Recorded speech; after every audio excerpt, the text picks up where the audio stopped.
আর মা এবং চাচিরা, আপনারা সন্তানের কল্যাণের জন্য একটু ধৈর্য ধরবেন, অবশ্যই ধরবেন। বদদোয়া অভিশাপ এগুলো দেবেন না। সন্তানদের যদি অভিশাপ বদদোয়া দেন, লেগে যাবে, ধ্বংস হয়ে যাবে। আপনার কিন্তু এক সময় কষ্ট লাগবে, লাগবে না? লাগবে।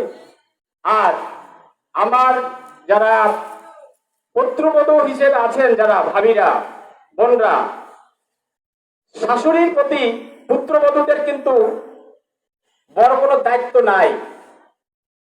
শাশুড়ির যদি খেজমত না করে, পুত্রবধূর দায়িত্ব কিন্তু নাই। দায়িত্ব কিন্তু স্বামীর সাথে, স্বামীকে যদি ভালোবাসেন, স্বামীর যদি কল্যাণ চান, তাহলে স্বামীর যার আত্মীয় স্বজন, মা বাবা নাই, কিন্তু যেহেতু আসছে তার স্বামীর খেজমতে বা স্বামীর জন্য, কিন্তু স্বামীর কল্যাণের জন্য, স্বামীর মঙ্গলের জন্য, ওই পুত্রবধূর দায়িত্ব হয়েছে স্বামীর মা বাবা অর্থাৎ শ্বশুর শাশুড়ি এবং এই স্বামীর দিক থেকে যারা আত্মীয় স্বজন তাদের